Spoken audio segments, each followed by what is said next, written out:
So speak life to the deadest, darkest night.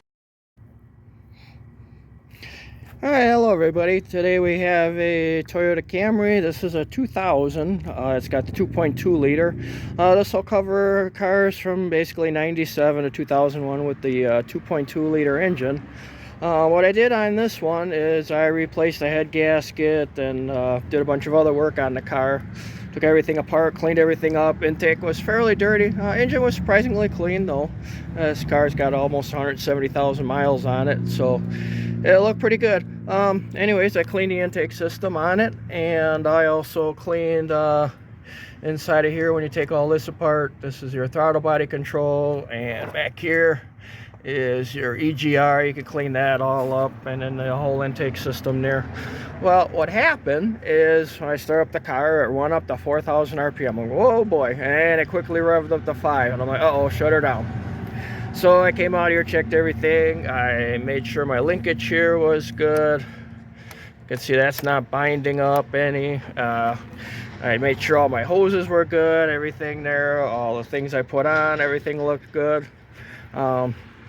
I did also check, and I made sure the fuel injectors, which are right down in there, you can see them, and I checked, and one of them didn't look quite right, so I took that all apart. There's actually 2 screws. You can see one right there, and then the other one is on the other side. There's a similar looking screw there. I don't see it quickly off the top, but anyways, yeah, right there it is. Anyways, what you can do is just take that apart just enough to readjust them and make sure those are all in there. So you do that, make sure you check all your hoses, all your vacuum lines, everything's good. Double check, make sure you tighten down your intake. I checked all that.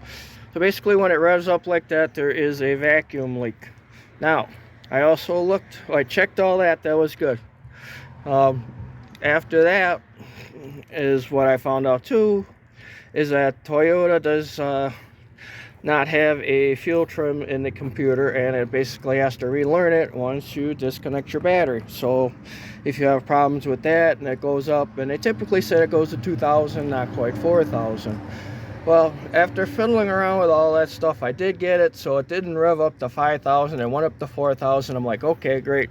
So whatever it was, I fixed it. I'm thinking the fuel injectors weren't exactly all in there, and I maybe had one a little crooked, and that was what's giving me a bad vacuum leak. So I did that, and went up to 4,000 RPM, and then after that it didn't go any further, and then it dropped down to 3,000, and then it dropped down 2,500, 2,000, and it kept dropping. So it took a little while, it took a minute or so for all that to happen, but eventually it got down and it relearned the fuel trim. Now what they suggest too is you let it idle for 5 minutes or so, and then you put it in drive and let it idle there for 5 minutes. So I got it running good, it idles good, everything's doing what it's supposed to. But yeah, I thought I would share that with you just in case you had that problem. I know a lot of videos, like I said, say 2,000. Well, this one was way over at 4,000, so that is possible. Like I said, everything was really dirty in here. I did clean out the IX system. I know there's other videos out there to clean that, and that is down in underneath there somewhere. So I did clean all that out, made sure that was working. I know that's one of the possibilities that causes the high idle. That was gunked up, and one thing you can do to check is when you take off this hose here. I can probably pause the video and I will show you here real quick, so hang on. Okay, and we're back. I've got this loosened. There's a bolt right here. You loosen that up and you can wiggle it off and it comes off. Now, inside of here, I get it. Inside of there, you will see, way just at the end of my finger, there's a hole there. That is the air bypass for your IX system, your idle air control system. Now, what you can do, yep, there's a good view.